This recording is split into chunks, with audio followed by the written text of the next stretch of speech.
This week on Chicago Beer Pass, Nick and I talk about our trips to Dovetail, checking out Mikerphone, and then we get ready for the 4th of July happening this week/weekend.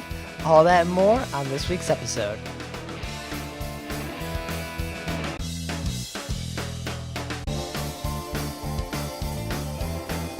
Yeah, because, you know, get a cork locked out, boop, it just flies like fucking 10 feet. We're like, yeah, let's do it. The legend, Mr. Pete Crowley. I love Pete Crowley, man. How's that beer? It's what you think it is. It'll be like the stuff you hear. You ever go to, every time you go to Floyd's, all the music sounds like this. Raw, raw, raw.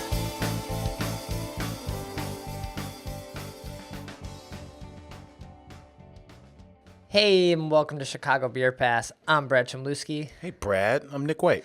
And we got some tall boy cans today. Those little cans, 12-ounce cans, weren't cutting it. Get those little cans out of here. Yeah. We're rolling a little bigger today, 16 ounces each. Even though last week I think we had 16 ounces with the strawberry lemonade.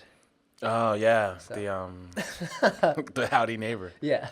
It's a wacky beer. It was fun though. It was a fun beer. It was enjoyable. Mm-hmm. So what we're drinking this week is the Beer Hates Astronauts from Half Acre. Yeah, this is what is going on here, man? There's just so much. It caught me off guard here. The can design? Yeah, Well, yeah, you got I see a chicken in the corner, or a chicken. ghost perhaps. you got little ghosts and you got a bull fighting a astronaut chicken. Yeah, and then there's another ghost with fucking popcorn Right. watching the fight. You know, I went to a this is 7.5%, by the way. They have a fun way of like, because you know Daisy Cutter is like uniquely different from this, even though they're putting out a lot of pale ales and IPAs. Yeah. But this kind of leans on the side of like those fruits that you don't really get around to a whole lot, like yuzu or kumquat, you know, Right. like those kind of fruits. A little more tropical, a little not so much sweet, but like a spicier kind of. Yeah, exactly. Yeah. So, you know, I went to a really cool party for this last summer. Okay. At Dove's Luncheonette. Oh, nice. The Half Acre guys are spinning vinyl. You know, it's like open. It's almost like a cafeteria, like a high-end cafeteria style, kind of Yeah, I've been self-serve. to I haven't. Oh, I didn't know it was like self-serve. Maybe that party event was okay. was. Yeah. And I had a good old time, man. And then the Half Acre guys brought out all the original sketches of artwork for a lot of their cans, you know, and a lot of their bottles.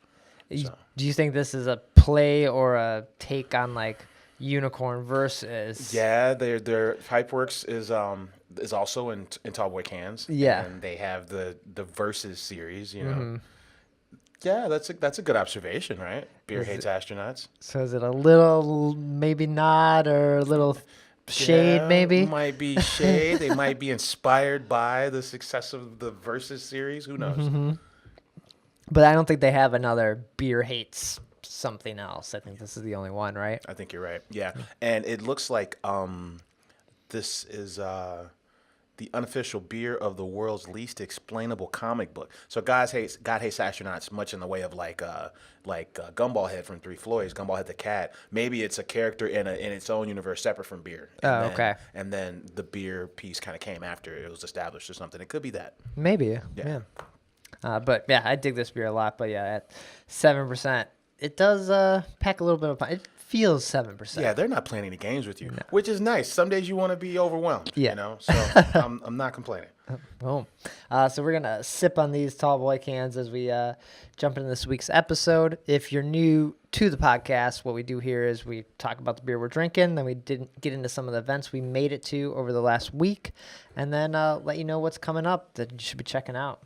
And it's 4th of July week this time, so it's a little lighter. Yeah, I think folks are really just kind of hanging out on the lake or with their family or something. There's not a whole lot going on event-wise. Yeah, you got to go see fireworks. So. And then, the fireworks, too. Yeah, for sure. So let's kick it off with what we made it to this past week. Right on. I think we both made it over to Dovetail, but at different times. Yes. So you went on Friday, and then I believe I went back Saturday night. Okay, yeah. I just stopped in for a beer. I just wanted to stop by. We did that list, and they were on our list of top 10 brewers in Chicago. And so I just wanted to go check out what they were offering at the moment. Yeah. I got the Maibach when I was on. there. I also got the Maibach. Ran into one of the two brewers there, one of the co-owners there, and they were very groovy, very excited about the list. We talked about that for a brief second. And when I went, it was Saturday night, and there was an art show going on. Oh, there. okay. So the entire upstairs space where their cool ship is and their barrel program is, this was a full-on like art gallery with like vendors from like all across the country. I met a guy from Detroit.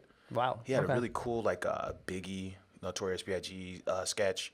And I was like, you got to let me take some pictures next to that. So I got down and put the cute little, because they got the cute little, the glassware. It's not a full mug. It's like a slender. Oh, like, the little Stein. Yeah, it's like a little slender glass Stein. Yeah. But yeah, like a real art show, not art inspired by like beer, just like full on art gallery. So that was cool. Nice. And that Maibach was pretty tasty, right? Yeah, I really enjoyed that. was good, and yeah. then the other one's escaping me. It'll come back to me. Cool. But then you ventured over from there. Something else was going on in Ravenswood. Yeah, so just on the other side of the tracks, there was the Ravenswood on tap. So, they're calling Ravenswood Malt Row. Yeah. I think we're up to like, with the distillery, there's like 7 alcohol producers, within like a couple mile radius, right? Crazy, okay. Something like that. So they just had a celebration of Malt Row, a celebration of Ravenswood. Just basically a block party. Because, Okay. Ravenswood is the street where the metro train runs. So there's a train tracks, and then they blocked it off, and they're partying in the street. Yeah. Yeah. Oh, nice. Okay. So, I ran into Spiteful IPA was probably my go-to at that party. But then, all the other producers were there. Okay, cool. Yeah, I haven't had a spiteful beer in a while.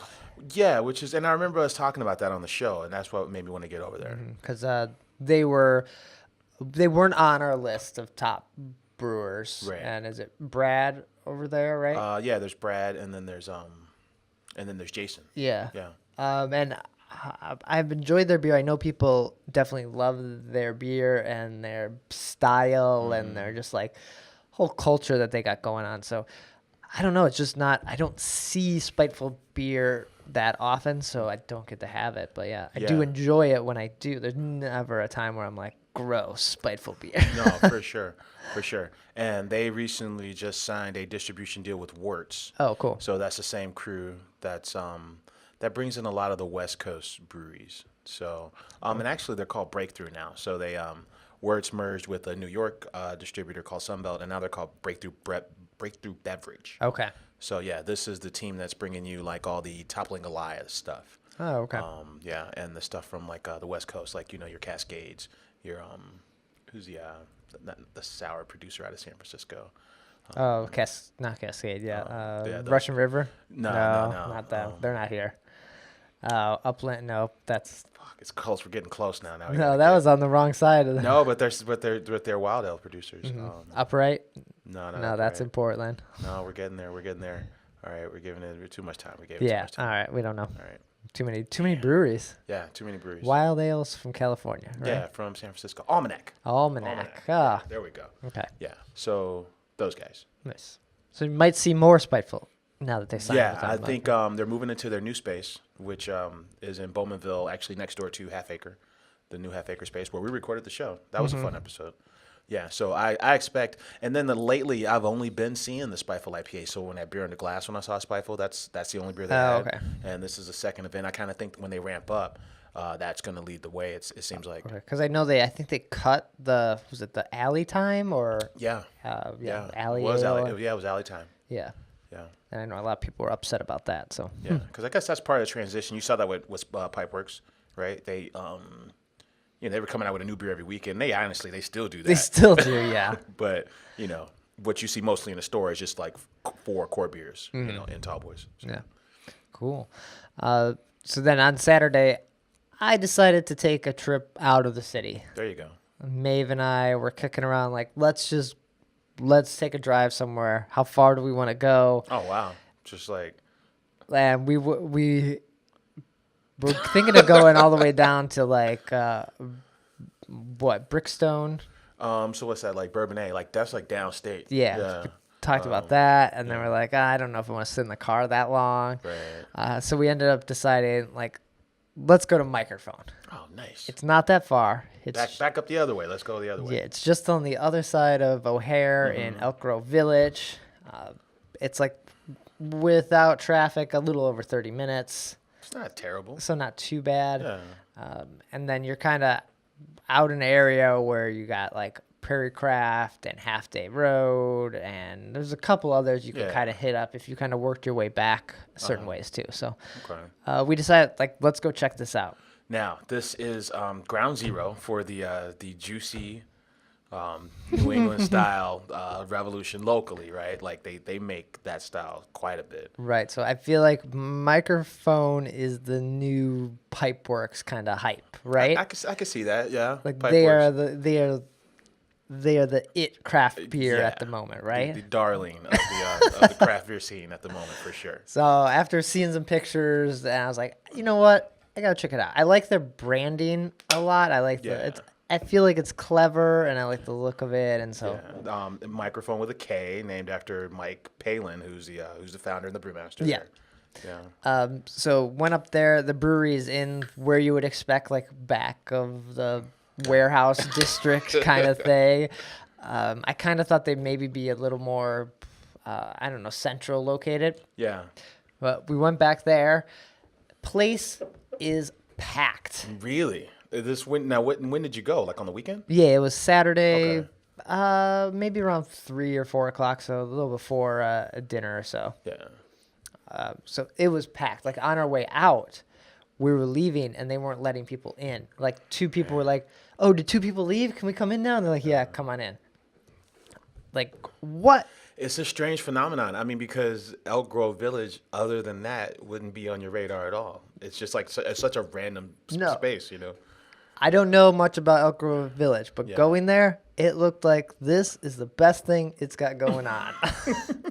So on my like couple, I don't know. There could be like other parts that are nice, but like I only saw like Elk Grove park and like industrial park stuff and like the freeway. So I was like, all right. They better count their lucky stars that that Mikerphone is that there. Mikerphone's there. Yeah. So we got in line. You got to get in line to order your beer because they don't have servers. So you get ordered at the bar, but there's kind of a line. You can do to-go beer or beer there. We got 4 samples there. Now, this is where it gets a little weird. They give you a wristband. They check your ID. Okay. To make sure you're That's of age. pretty normal. The place, you can see everyone in there.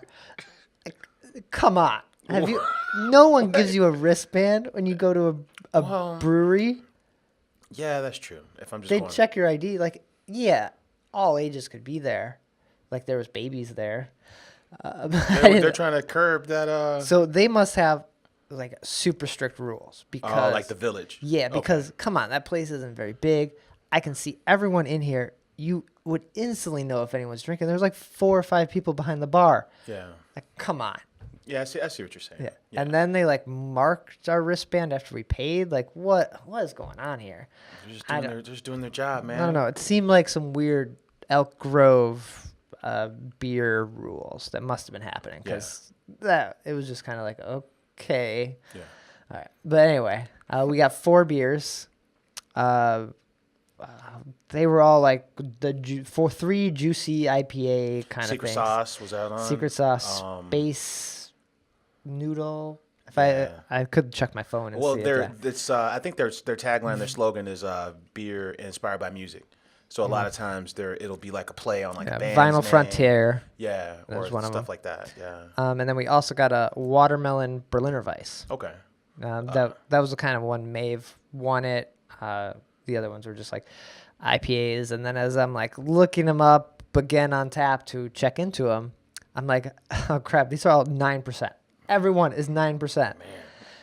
Good thing we got like little 4-ounce samples. Yeah. So. And I saw the little, just the most adorable little taster glasses. They're man. cute. Like I kind of wanted to buy one because you can buy them. Yeah.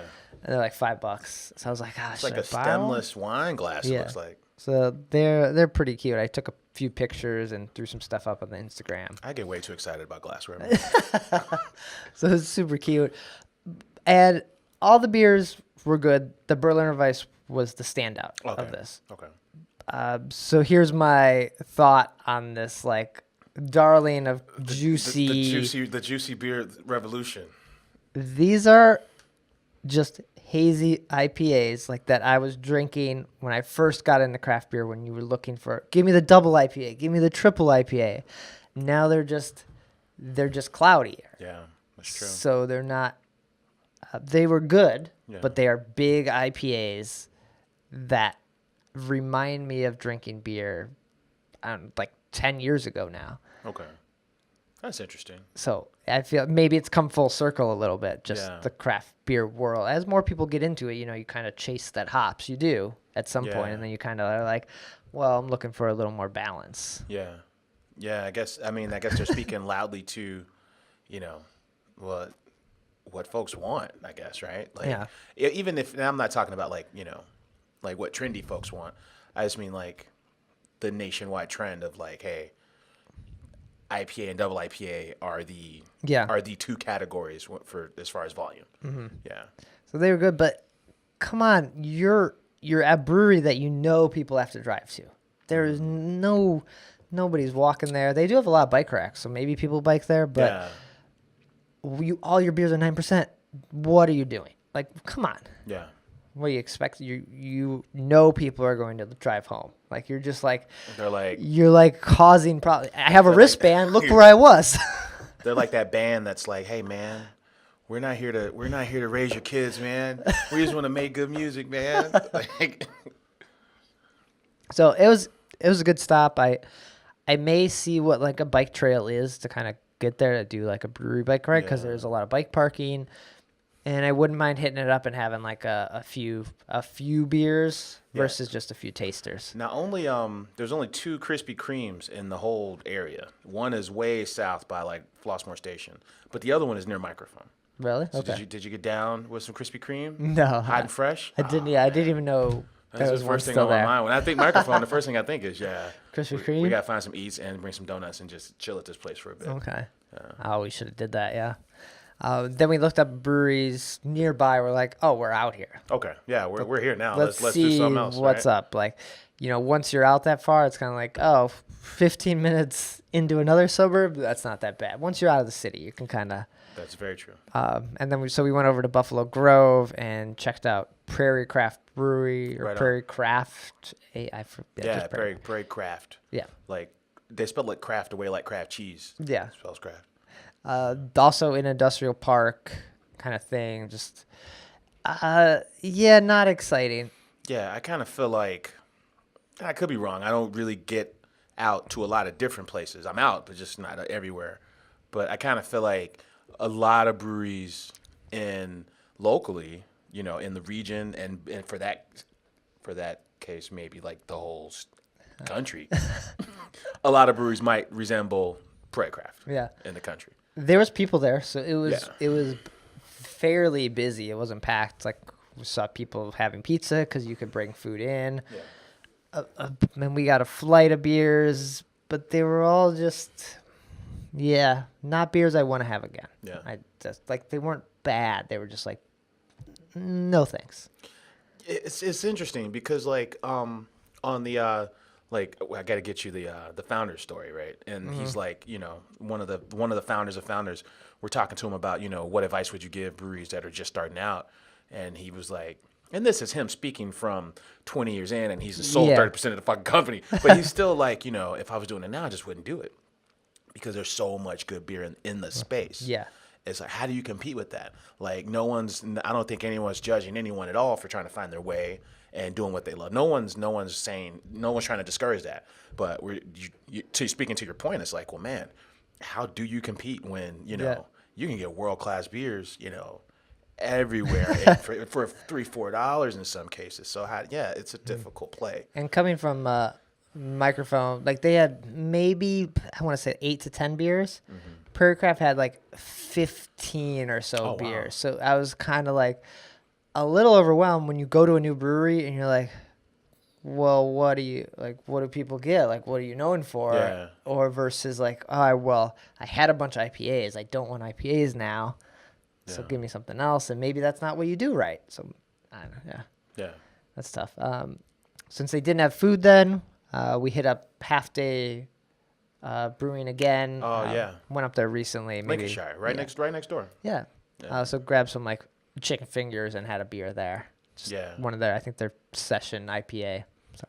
Yeah, that space kind of feels like it's as much a restaurant as it is a brew pub. Yeah, I think it's even more restaurant because they have so many other beers.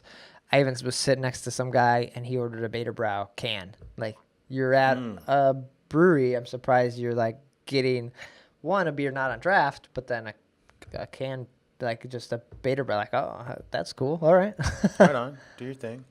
Yeah. I think that's a brewery that Half Day Road or Half Day Brewing isn't very old, but that space occupied another brewery. I think it was called like Flatlanders back in the day. Yeah, it's huge. It's a big space. Yeah. So that was a little suburban outing there. So not too bad. Brad Chmielewski was out here. I gotta hit up these other breweries that are outside the city. Like there's just so many going on, And then how else are you gonna know, right? yeah. How else am I gonna put up the list of the top 10 suburban brewers? See? Oh, sounds like that's coming up next. This is research. I'm doing research. Yeah, and then we are. Sorry, Percraft, you're not making. we're afforded the luxury of having these options when we leave the city. Yeah. So I mean, why not take advantage of them? Yeah. Right. So that was basically all I ended up doing. Went out on the boat, drank some Beguile on Sergio's boat, hitting up the water. It's a good day for that. Man, royalties are nice these days. Yeah. By land, by sea. That was my beer drinking this weekend. Right on, man. Summertime in the city, though, man. Yeah. Yeah, I can't wait to hit. I haven't been to a Sox game. I haven't been on a cruise yet. I'm looking forward to both of these things, man. Should have went over to Sox Park today. Aren't they playing the Cubs? Beta Brow's doing like a tailgate thing. Yeah. I need to get my life together, man. Yikes. Messing up. But speaking of events, what do we got happening this coming week? Let's jump right into it, man. June 30th, which is this Friday. Pipeworks, P-Dubs, and Local Option have a barrel-aged barley wine party. So they're calling the beer Batch 666. And this is launch party for that. So they're going to do cans and drafts of Local Option and Pipeworks, and it starts at noon, just like old times. Oh, nice. Over in Lincoln Park. Yeah. Cool. Then also happening 29th, then the 30th is Revolution Tap Takeover at Kuma's, where they're also going to be giving away open air festival tickets. Yeah, and that's the 3-day like metal fest out in Toyota Park. Mm-hmm. I went to that last year. Right. I had myself a good old time, man. I was like, I don't know, man. It's fucking Korn and Megadeth or whoever else was there. I'm like, I don't know. But then you go, and you're like, man, you're down. This is good, man. Marilyn Manson's there. You're down for the sickness? Is that? Yeah. It was both bizarre and thoroughly entertaining, that festival. So yeah, you can hit up Kuma's. They'll be doing Rosa cocktails, and then if you order your favorite, I know where you're gonna be this week. Yeah, I feel like maybe a Rosa cocktail I might be able to get behind. I think Rosa would play because they're realizing, oh, this beer sucks. We got to put some other stuff in it. We need some bitters. Yeah. Matter of fact, just throw some fucking. How do we fix this? Just throw some goddamn whiskey in it. Matter of fact, let's just throw a cocktail party. So, yeah, if you order the open air burger at Kuma's, you get entered into the raffle to win tickets. Yeah. I don't know what's on the open air burger. But that was one thing I liked about open air is that they had a beer garden, Ricky Rackman's beer garden. Showing my age with that one. But then Kuma's was putting it down with a proper burger stand. Nice. At that thing. Yeah. All right. So I might find my way over to Kuma's and see what's up on Friday. I'm realizing I love the word proper. I need to proper. I need to mix that up. I've been throwing that down a lot lately. Cool. All right. What else we got? Let's see. Let's fast forward, man, because it's a holiday weekend, so not a whole lot of events. But let's talk about the good folks at DMC, man, Dark Matter Coffee. Oh, yeah. So they are celebrating their 10th anniversary on July 8th. That's Saturday? That's a Saturday. We'll probably mention this again on next week's episode. Yeah, I'm excited for this, man. They aren't playing any games, dude. They got 26 breweries coming to this thing. Okay. Yeah, but like we always talk about often, like, they're the they're the coffee producer of choice lately. So for beers, for people making beer. So Yeah. yeah. So what do you know about this event? Do you have to pay? I know in past it was kind of just a show up. Man, I knew you were gonna ask all these fucking questions, man. God damn, Brad. Because I was over there. I was over at Dark Matter or Star Lounge yesterday, and I saw the Saison yeast coffee. I almost Did you get it? No, I didn't. Was it like crazy expensive? I didn't even look at the price, and they had Citra Hot. I was gonna get them so we could do a video of it drinking the coffee. Oh, yeah, but, there's probably a coffee maker here. yeah. So I know if you're here, there's a coffee maker here. Yeah, so I should pick those up, and we'll do a video for the YouTube channel coming up soon with those, I don't know, different coffees and try them out. But I was there, so it made me think of this party, and I did see it coming up. But I don't know if you have to buy tickets. I think it's just kind of show up. Last year and the year before, they just kind of blocked off in the entire street nearby, like not Chicago that they're on, but like one street kind of west of it. Yeah. And it's not so much a beer fest, but they have beers that go on tap throughout the day, and you can kind of buy them or might be offered them. Yeah, I mean that's the impression I get. I'm looking at the deets on it, and yeah, right near the mothership, like you said.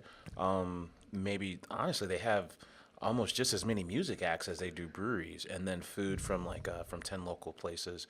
Doesn't say much about a specific ticket price. So it sounds like what you're saying, where you just kind of roll in and everything's like a la carte. Like that.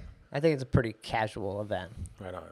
So check that out. Saturday, July 8th. We'll mention again next week. Hopefully, maybe we'll have some more details. Yeah. Maybe I'll make it there and pick up the coffee so we can have a video going up that day as well. I like your style. Modern Times, The Brewery, War Pigs, Scratch, just to name a few. Nice. Yeah, Okay. At Dark Matter's 10th anniversary party. I like those guys. Nice.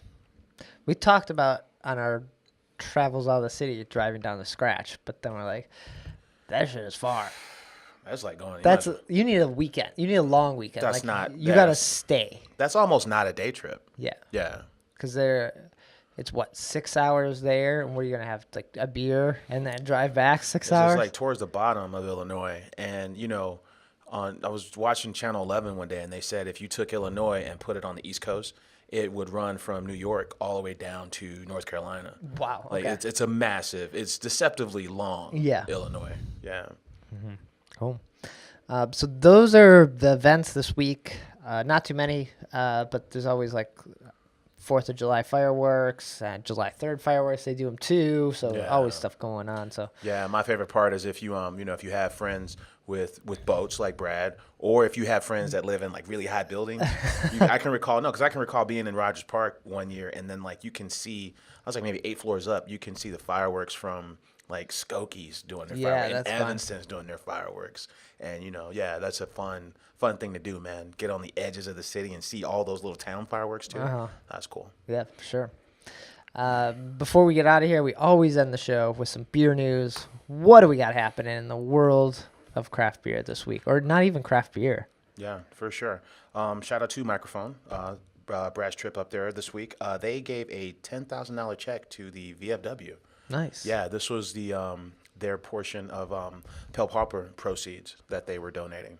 So that's cool. So there's a VFW facility in the village of Elk Grove, and then they needed like a new escalator system for these guys. So okay. Yeah. Seems like they should just have a ranch kind of building at the VFW. I'm just saying, like, this was poor planning, but that's awesome that they. Since you guys have decided to have this thing go multiple floors, we're gonna hit you off with this here young elevator system. You're welcome. Just saying, it's poor planning. But no, that's awesome that Mikerphone did this. Yeah. So cheers to those guys. Wrigley's getting in on the craft beer renaissance. I don't know if we're still calling it that. But anyway, craft beer at Wrigley is a thing now. Okay. So, man, according to this, it's Lucky Door is the name of the restaurant and beer garden. It's going to have 80 seats, 10 drafts, and then they're going to have keg cocktails from Billy Sunday. Okay. Oh, but it's being run by the guys from Old Irving Brewery. Oh, interesting. Yeah, so this is Trevor Hamlin, who used to be a chef, and then Matthias Mergis, who was the guy behind Finch that closed, but he's behind You Show as well, the Asian noodle restaurant. Mm-hmm. So it sounds like the concept is like the guys from Irving Park Brewing are going to run it, but then the whole premise is to just have collaborations all year long that are sold exclusively at this plaza. Okay. Yeah. So is it in Wrigley Field? It's across the street. Oh, okay. It's across the street from Wrigley. So this is the new space that they built. You know how when they tore down Goose Island and the McDonald's, Oh, right? the McDonald's was the other way. Okay. Yeah, so the hotel's going up. I think they're blocking half of the street off, but this is part of that, where this whole Wrigley takeover, right? Where it's gonna have a brewery. This actually sounds really cool. That sounds interesting. I do not make it over there almost ever. Unless I would be going for a game. I have zero business going to Wrigleyville. Yeah, the Guinness guys are distributed by Diageo brands, and Captain Morgan is on Diageo as well. And Captain Morgan had a party at Wrigley. That's the last time I went to Wrigley. So I'm interested to see how this does because the crowd, they don't care what they're drinking. It's the biggest right? beer garden in the city. You could give them anything, and as long as it's going to help them get drunk, it doesn't matter. Yeah. So, yeah. But it sounds cool. It does sound cool. What else we got? Let's see. The Brewers Association. Yeah. They came out with a new label this week. They're calling it the Independent Craft Brewer Seal. So this is a seal that you can have for free if you're one of the 5,300 independent breweries in America. So this is designed to it's a label that you can apply to your beer to let everyone know that you're an independent brewer. So the logo or the seal is a upside down bottle. The bottle is flipped upside down, and it's free for brewers that meet requirements. Nice. Yeah. So is our new thing this instead of craft beer, independent beer? Yeah, right. Is that kind of because they tried micro beer or microbrews was a thing in the very beginning. Yeah. Yeah. Or nano brewery. Nano breweries I don't was really also, think there's nano breweries anymore. Yeah. There might be, but there's not. So Independent beer. I drink independent beer. I drink independent beer. Okay. Yeah. I like it's got a nice ring I to think it. that's probably what they're trying to do. Yeah. So American independent craft brewery is defined by small, independent, and traditional. So basically 6 million barrels a year is the cap, and less than 25% is owned or controlled by an interest that's not a craft brewery. Okay. Yeah. So and traditional. So that refers to the ingredients you use as well. I think that makes sense because the term craft beer, what it was non-AB Miller to begin with. Right. That's what it was. And then it kind of morphed into just hey, do you know the people making it? Then it's kind of craft beer, right? Yeah. And so some of the largest craft breweries in the country, when you look at, if you combine AB Miller and then these acquisitions by financial organizations, what do you call those people? The VCs. Yeah, like the VCs. If you combine all those, you're talking of the top 100 breweries, you're talking maybe 20, 30 of them. Right. That So, I mean, knowing the origin of your food and your beverages, I mean, it's important in some circles. Yeah. Transparency is important in some circles. I think so, yeah. So yeah, independent beer. So I'm on board with this independent beer So thingy. what is the Half Acre technically independent beer? Do they Technically independent, as far as we know. Yeah, they probably meet the under the barrel rule. 6 million is a lot. 6 million is a lot, yeah. And I feel like it's funny. At the time, Sam Adams was at 2 million. The cap was 2 million. Yeah. And then when Sam Adams moved to 6 million barrels, then now the cap's 6 million. Yeah, so they probably raised it because of that. And you have someone like Stone that's sort of. Yeah, I guess there's other breweries that could be approaching that. Your New Belgiums or your maybe your Oscar Blues, not Oscar Blues, but I was thinking New Belgium. Yeah, I was actually thinking New Belgium and Oscar Blues. But I was thinking New Belgium and Sierra Nevada. Sorry. Oh, Sierra Nevada, yeah. But Oscar Blues has their part of that collective, right? Oh yeah, you're right. right. They did get the VC injection. So they're technically not independent. They're technically not independent. Independent, yeah. Huh. I like this term is a little confusing, right? It's brand new though. It just happened today or yesterday, right? Yeah. About a week ago. Oh, okay. Yeah. So look for that logo probably popping up on stuff. Yeah. Cool. Right on. And finally, Zemergy magazine. Zemergy. announced their best beers in America. All right. Yeah. So it sounds like for 8 straight years, this is a homebrewers magazine. Sorry. It's a homebrewers magazine, and all their subscribers for 15 years running, they pick what they think the best beers in America are. So for the last 8 years, Russian River's Pliny the Elder was the top beer for them. And that changed recently. This year, for the first time in 8 years, there's a new number one. Russian River's Pliny the Elder is number 2, and Bell's Two Hearted is number 1. Yeah, and this got knocked off on Beer Advocate too. Yeah. It affected that same thing, right? I mean, that's always been for me the great American IPA. I think that's Two Hearted. Two Hearted. I've always been on board with that. I think we're biased. We can have it. We can get it. We couldn't get Pliny. Yeah. Right? There's some truth in that. There's a lot. Yeah. Like, there's a lot of people that are like, Heady Topper. No. That's a great beer. Is that better? Yeah. I can't get it enough, so I have a hard time saying if it's better. He's right about that. Let's go through It is crazy that Bell's took the crown though. Yeah, it makes you think that this, and you start to feel like this might be, well, I'll just read you the top 5. Number 5 is Hop Slam. Number 4 is Zombie Dust. Number 3, Founder's Breakfast Stout. Pliny the Elder, number 2, like we said, and then Bell's Two Hearted, number 1. There's a lot of freaking Midwest beer there. Strong Midwest contingency. But then the bottom half of the top 10 is all like Ballast Point, Sierra Nevada Celebration, Deschutes Fresh Squeeze, The Alchemist, Heady Topper, and KBS was number 6. So this is the homebrewer speaking. Huh. But that's a lot of Midwest beer happening in Yeah. that top list. Yeah. Interesting. So I think the Midwest they consume a lot of alcohol. yeah, we're drink. We've always been like even Chicago. We've always been a drinking town. Yeah. I mean, you know, we found our way as a brewing town, but we've always been drinking town. Mm-hmm. Yeah. Nice. So do you agree that? Do you think if you had it head to head, you'd pick Bell's over Pliny? Over Pliny? Yeah. I think this beer that we're drinking well, yeah. See, because you're right. And honestly, I get Pliny maybe twice a year. Right. You know, I know Pliny's lighter and fruitier in every way compared to Bell's Two Hearted or Centennial. Yeah, Bell's Two IPA. Hearted is kind of it's a bitter hop. Yeah, Yeah. yeah. And Pliny plays on fruit and fruit sweetness a little bit, fruit aromatics a lot more than Bell's does. Bell's Two Hearted does. So Damn. I don't know, but like you said, I drink that all the time. And we need more Pliny so we can figure this out. Yeah. All right.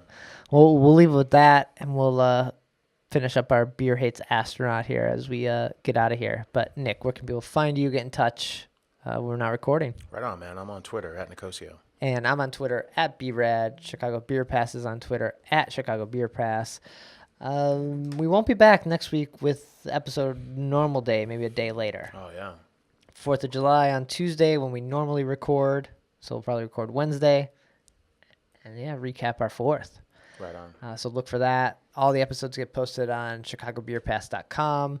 Check out our Instagram. We've been blowing up it there. Lots Poppin'. of photos, Yeah. Instagram stories. I've been kicking those out. But then the Facebook page / Chicago Beer Pass too.